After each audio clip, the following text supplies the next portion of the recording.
చెప్పిన మాటలేంది సంక్షేమం గురించి మీరే చెప్పినారు. రాష్ట్ర ప్రభుత్వ ఉద్యోగులందరికీ పెండింగ్లో ఉన్న 3 డిఏలు తక్షణమే చెల్లిస్తాం. రాష్ట్ర వ్యాప్తంగా ఉన్న ఉద్యోగ ఉపాధ్యాయులకు 1 తారీఖున వేతనాలు అందే విధంగా చర్య తీసుకుంటాం. సప్లిమెంటరీ బిల్లులు 15 రోజులు చెల్లిస్తాం. సిపిఎస్ విధానాన్ని రద్దు చేసి ఓపీఎస్ తెస్తాం. పెన్షనర్లకు ఉద్యోగులకు ఇచ్చే డిఏలను సకాలంలో ప్రకటించి బకాయిలను వెంటనే ఇస్తాం. 317 రద్దు చేస్తాం. కాంగ్రెస్ ప్రభుత్వం ఏర్పాటైన వెంటనే కొత్త పీఆర్సీ ప్రకటించి 6 నెలలలోపు సిఫార్సులు అమలు చేస్తాం. కాంట్రిబ్యూషన్తో పాటు అన్ని రకాల జబ్బులు అని చెప్పి ఇంకేందేందో రకరకాల మాయమాటలు వారి కోసం చెప్పిండ్రు. ఏం అడుగుతుండ్రు ఇలా ఉద్యోగులు? మీరు చెప్పిందే అడుగుతుండ్రు కదా. గొంతమ్మ కోరికలు ఏమైనా కోరినరా? పీఆర్సీ వేస్తామన్నారు, ఏది అని అడుగుతుండ్రు. డిఏలు ఏవి అని అడుగుతున్నారు. కానీ ఇవాళ మీరు మాట్లాడే మాట ప్రజల ముందు ఉద్యోగులను విలన్లుగా చిత్రీకరించే ఒక చిల్లర కుట్ర ఏదైతే స్వయంగా ముఖ్యమంత్రి గారు చేస్తున్నారో వారిని వాళ్ళ తెలంగాణ ఉద్యోగుల తరపున మేము అడుగుతున్నాం. భారత రాష్ట్ర సమితిగా అందాల పోటీలకు 250 కోట్లు ఉన్నాయి, కానీ పెన్షన్ రిటైర్ అయిన వాళ్ళకు మీకు పెన్షన్ ఇస్తుంది, కానీ రిటైర్ అయిన వాళ్ళకు రిటైర్మెంట్ బెనిఫిట్స్ ఇస్తుంది, కానీ పైసలు లేవా? ఇదేనా నీ ప్రభుత్వం? ఇదేనా నీ ప్రాధాన్యత? నన్ను కోసుకొని తింటారా అంటుండు ముఖ్యమంత్రి. నన్ను కోసుకొని వండుకొని తింటారా? ఇదొక ముఖ్యమంత్రి ప్రభుత్వ ఉద్యోగులను ఉద్దేశించి మాట్లాడిన మాట. అయ్యా ముఖ్యమంత్రి గారు, నిన్ను కోసుక తినేంత పిచ్చోడెవడు లేడు. నువ్వే నీ తలమాసిన విధానాలతో రాష్ట్రాన్ని కాల్చుక తింటున్నావు. రాష్ట్రాన్ని సంవత్సరంన్నర రాచి రంపాన పెడుతున్నావు నువ్వు. ఇది వాస్తవం. ఇలా రాష్ట్ర ప్రజలు ఒక మౌలికమైన ప్రశ్న అడుగుతున్నారు. కేసీఆర్ ఉన్నప్పుడు కరెంట్ ఎందుకు మంచిగా ఉండే, ఇప్పుడు మంచిగా ఎందుకు లేదు? కేసీఆర్ ఉన్నప్పుడు మంచినీళ్ళు ఎందుకు మంచిగా వస్తుండే, ఇప్పుడు ఎందుకు వస్తలేవు? ఎండాకాలం రాగానే మళ్ళీ ఆగం ఎందుకు అవుతుంది? మళ్ళీ బిందెలు పట్టుకొని రోడ్డు మీదకి ఎందుకు పోవాలి?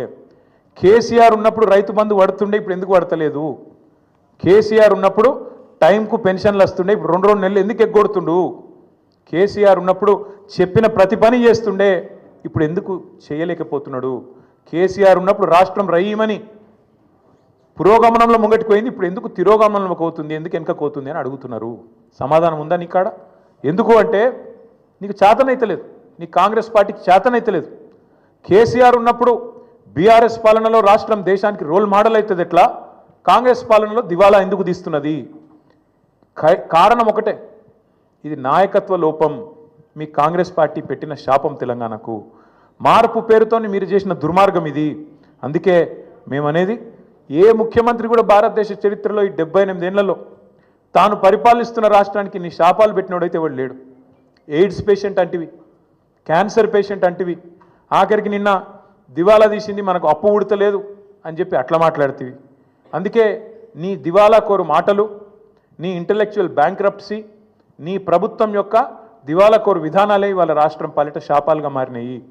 సీఎం అనేటోడు ఒక తండ్రి లాంటోడు. సంపద పెంచాలే రాష్ట్రం మొత్తానికి, ముఖ్యంగా పేదలకు, బలహీన వర్గాలకు, ఎవరికైతే టానిక్ అవసరం పడుతుందో, ఎవరికైతే కొంత మరి ప్రభుత్వం వైపు నుంచి చేయూత అవసరం పడుతుందో వాళ్ళని ఆదుకోవడమే ఒక ప్రభుత్వ పెద్ద, ఒక రాష్ట్రానికి పెద్ద లాంటి వాడు చేయాల్సిన పని. కానీ నువ్వేం చేస్తున్నావు? దివాలా తీసిపోయినాం, దరిద్రంలో ఉన్నాం, పోతున్నాం. అందుకే కొన్ని వాస్తవాలు ప్రజలకు చెప్పాలి. వాస్తవాలు ఏంటి? ఏ రాష్ట్రానికైనా ఏ ప్రభుత్వానికైనా ఆస్తులు అప్పులు వారసత్వంగా వస్తాయి. ఇప్పుడు మేము 2014లో ప్రజల దయతో, ప్రజల ఆశీర్వాదంతో ఆనాడు కేసీఆర్ గారు ముఖ్యమంత్రి అయినారు. ముఖ్యమంత్రి అయినప్పుడు కేసీఆర్ గారికి మాత్రం వీళ్ళు కాంగ్రెస్ వాళ్ళు మాకు అప్పచెప్పినప్పుడు రూపాయి అప్పు లేకుండా, రూపాయి ఆస్తి లేకుండా ఇచ్చిండ్రా? అప్పులు ఇచ్చిండ్రు, ఆస్తులు కూడా ఇచ్చిండ్రు. అప్పులు ఇచ్చినారు, ఆస్తులు కూడా ఇచ్చినారు. ఆ రోజు